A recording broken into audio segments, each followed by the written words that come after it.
you should put your money in different places, not have it all in one place, have it in several? Because a lot of people always say don't have everything all over the place. But in this day and age, do you think we should be invested in different areas? I think it helps to be diversified. You know, that's another thing I talk about a lot on my website. And actually in one of my videos, if you sign up, I send the 9 investing areas. But, you know, so much in America, we're focused on the stock market and diversification within stocks.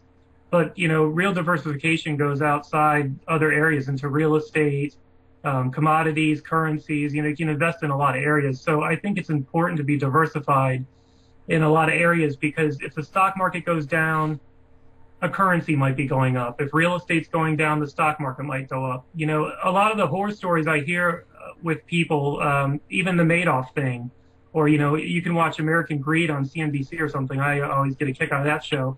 But, you know, you hear these horror stories of people putting their whole retirement savings with like one guy or one fund or something like that, and they lose it all.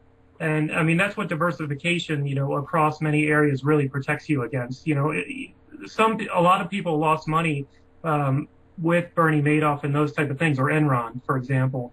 But the difference is some people lost everything in those deals, and other people just took a hit. So, you know, for me, I'd rather take a hit and live to see another day and invest somewhere else. Yeah, absolutely. Yeah, because a lot of the older people put all their money in, and a lot of retirement money went in, and they just lost everything. What do those people do now? What advice would you give those people that lost so much money in their different accounts that they gave it away? Well, you know, I've been in situations in my life and in my investing career, and probably you guys have too if you've been investing for some time, where you run into situations like that. You know, a real estate deal gone bad, you get a bad partnership, your money's at risk.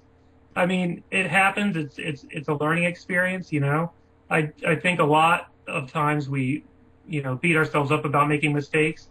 I say, you know what, you lost it. There's no changing it. You just have to educate yourself, and you can pick up the pieces. And really, if you know what you're doing, you can get that money back plus some. I mean, there's millionaires that lose their money and make millions again 2 or 3 times, you know, because they just have the education. Jamie, I listen to a lot of radio and TV shows about finance, and I hear a lot of people doing shows about guaranteed income, doing business with large insurance companies, where they can actually write paper where they can guarantee like an 8% or a 4% minimum return. And if the stock market goes way down, you still get that minimum 4%. They even give you a 10% interest on your initial deposit. So what do you think about those deals? You know, from my understanding, there's a lot of insurance products out there. From my understanding, what they're doing with those type of products is they're investing in the market, and then they're using hedge tools.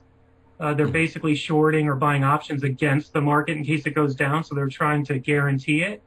The problem for me is anytime I hear somebody pitching me an investment that's guaranteed, I run for the hills, because you know, that's the same thing that that Madoff did with his investors. He said, "I'm going to guarantee you 20% a year." You know, how can you guarantee it? I don't know. I mean, it's hard to say what they're invested in because they don't really disclose it too much. You know, insurance companies are very hard to penetrate in their investments. It can be invested in bonds, but then you don't know which bonds. It can be invested in stocks and bonds, and you don't really know what that mix is. It's kind of like the commercial mortgage, you know, backed securities market. It's really a ghost town. Okay. What do you think about? I've been watching this with this credit. People have a lot of very, very bad credit, and now I'm watching, especially the car dealerships are now saying we can, quote unquote, you can buy a car and your credit will be fine and everything. So they're encouraging people to actually buy cars.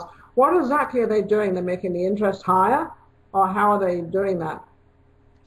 Yeah, I mean, basically what they're doing is you know, they understand there's a predicament in America, like we were talking about. There's a lot of people that have a lot of debt and have suffered a credit hit. So they're basically saying,